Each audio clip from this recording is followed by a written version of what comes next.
The Sign of the Beaver by Elizabeth George Speare, Chapter 15. On the day of their greatest adventure, Atian had come without his dog, so there was no warning. Matt was in fine spirits that day because he had managed by a magnificent stroke of luck to hit a rabbit with his bow and arrow. It was the first time this had happened, and it was more the rabbit's doing than his own. The silly creature had just sat there and let him take careful aim. All the same, he was pleased with himself, and even more pleased that Atian had been there to see it.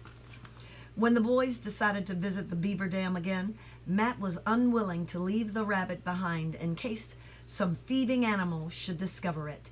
He was walking behind Atian, swinging the rabbit carelessly by the ears, as Atian always did. When the rabbit suddenly halted. Oops, the rabbit didn't halt. The Indian did. Let me read that over again. When the boys decided to visit the beaver dam again, Matt was unwilling to leave the rabbit behind in case some thieving animal should discover it. He was walking behind Atian, swinging the rabbit carelessly by the ears, as Atian always did. When the Indian suddenly halted, his whole body tensed. Matt could see nothing unusual, and he had opened his mouth to speak when Atian silenced him with a jerk of his hand. I think he did something like that. I don't know, I'm guessing. And then he heard a sound from the underbrush ahead. Not a rustle like a grouse or a snake. Not a trapped animal. This was a stirring of something moving slowly and heavily. He felt a cold prickle in his stomach. He stood behind Atian, his own muscles tight, scarcely breathing. A low bush bent sideways. Through the leaves, a brown head thrust itself.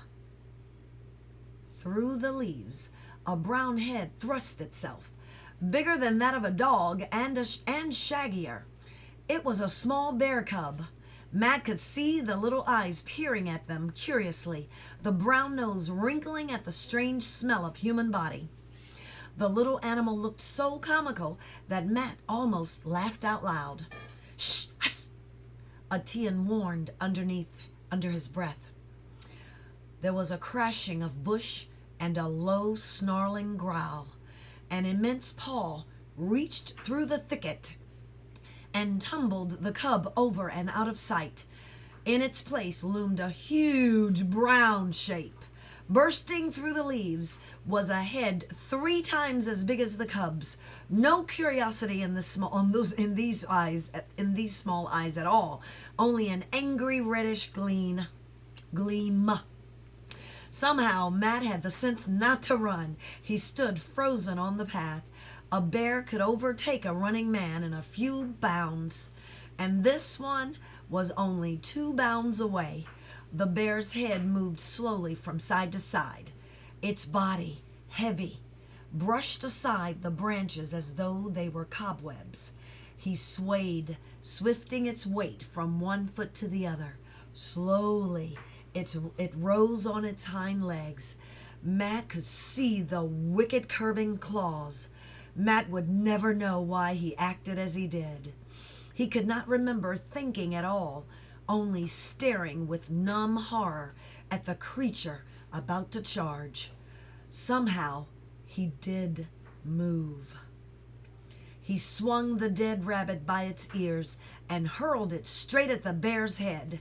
The tiny body struck the bear squarely on its nose. With a jerk of her head, the bear shook it off as though it was a buzzing mosquito. The rabbit flopped useless on the ground. The bear didn't even bother to look down at it. She had been distracted for only an instant, but in that instant something flashed through the air. There was a sharp twang and the dull thud of a blow. Just between the eyes of the bear, the shaft of Atian's arrow quivered. As the waving forepaws began to lower, a second arrow struck just below the bear's shoulder. The great head shuddered and sank towards the ground. With a wild yowl, Atian Thank you. Atian sprang forward and thrust his knife deep just behind his first arrow. Still scarcely aware that he moved at all, Matt leaped after him, jerking his own knife from his belt. He sank it into the brown fur. His blow had been misplaced, but it was not needed. The bear's sides were heaving, the boys heavy, watching, and in a few moments, it lay still. Matt stared down at the creature in horror. The fearsome yellow teeth were still bared in a snarl. Saliva and blood dribbled down from the open jaws. The little eyes that had glittered so savagely were filmed over. The long, sharp claws hung powerlessly, clotted with pawed up earth. Now that there was nothing to fear, Matt felt his knees shaking. He hoped that Atian would not notice, and he managed a wide grin to hide his trembling. But Atian did not grin back. He stood over the bear, and he began to speak, slowly and solemnly, in his own tongue. He spoke for some time. "What were you saying?" Matt demanded when the speaking was over. "I tell bear I do not want to kill," Atian answered. "Indian not kill she-bear with cub. I tell bear we did not come here to hunt. But it might have killed us both. Maybe. I ask bear to forgive that I must kill."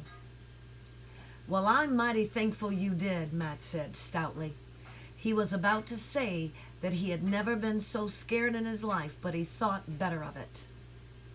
Atian looked at him, and his solemnness suddenly dissolved in a grin. "You move quick," he said, "like Indian." Matt felt his cheeks turn red. "You killed him," he said honestly. "You killed him," he said honestly. Yet he knew that he had had a part. He had given Atian just that instant in which to notch his arrow. So Matt told Atian, "You killed him." But anyway, so it says Matt felt his cheeks turn red. "You killed him," he said honestly. He knew that he had a part. He had given Atian just that instant in which to notch his arrow. Atian nudged the bear with his toe. "Small," he said. "Just same fat. Good for eat." Small! That monstrous creature? It certainly was too big for two boys to carry. It appeared that Atian had no intention of trying.